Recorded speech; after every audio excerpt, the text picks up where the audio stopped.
Our Region's Business is sponsored by PNC for the achiever in you. Our Region's Business. Innovation, transformation, momentum, improving our communities and driving technologies that will shape our region for generations. The collaboration that brings vitality, prosperity, and life to living. Stay with us for the coming half hour as we examine in depth our region's business. Now, here's your host, Bill Flanagan. Today on Our Region's Business, the power of 32, a vision for the future of our region and a few action steps to help us get there. We'll focus on what it's going to take to build the economy of the future and a workforce to match. First, they say the third time's the charm, but it would be hard to be more charmed in the third go-round than Esmark was the last time out.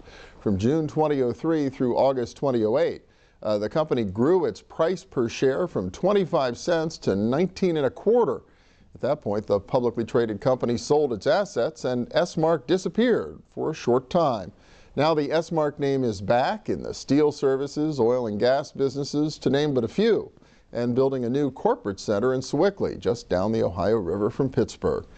Jim Bouchard joins us today. He's founder, chairman, and CEO of Esmark. Welcome. Good to see you. Thank you, Bill. Appreciate it. Yeah, this is quite a story. It's what they say the third time's the charm, I guess, for Esmark. This is the third go-round for this brand name. Yes, it is. Esmark was initially a $6-7 billion company based out in Chicago. Had a great brand name, known Tropicana orange juice, STP oil, Swift Eckrich meats, and that went away. And then I secured the rights to that from the Kelly family back in 2002.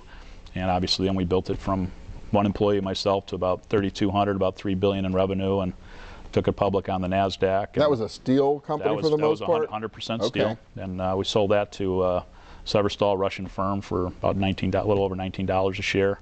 And then I repurchased the Esmark name back from Severstal. They had no use for the name, so I repurchased it for about $150,000. And again, started with myself as an employee. Got a bunch of my old management team back together, kind of put the band back together, as you'd say, and so we built it from one employee now up to a little over 400 employees and revenues of about $400 million. I think we're the 7th largest private company in Pittsburgh now, and growing and profitable and successful. And I'm very proud of our whole management team of the third time the charm. Esmark's doing very well in a very difficult business climate. Sure. Well, what is it about the name Esmark that you keep going back to it? It's funny. They spent tens of millions of dollars when the initial Esmark really didn't mean anything. It's just they went literally on the streets and gave a bunch of names and did a canvassing of people in the street, and people seem to always remember the Esmark name. That was back in the 70s and 80s when Esmark was there. And again, they spent tens of millions of dollars in Chicago. It wasn't really a brand name here, even though a lot of the products were here in Pittsburgh. So from there, when we did the second Esmark as a steel company, we then started to brand it in Pittsburgh, partnered with the Pittsburgh Penguins, and started doing a lot of charity type work with the Esmark name, and started getting people in Pittsburgh familiar with Esmark. And now the third time around, I think people we're starting to get some brand recognition here, and we clearly still have it in Chicago. Fascinating. You spent the better part of a decade, in the last decade, in steel, but this new Esmark really is a pretty diversified company. Yeah, I think what we learned from the first two things, again, life's a learning curve, but we knew that steel's an excellent foundation. If you run a steel company properly, you can make a good profit at it, but the profit margins are thin, it's highly competitive, but it's a solid foundation. And so what we wanted to do then is diversify Esmark this time into a couple of different areas where we could expand our profit margins at the corporate level. Also, as we built our energy division, it's nice, consistent cash flow that comes across. So in the steel industry, which right now the steel industry order book has fallen, the mills are running at less than 70% of capacity.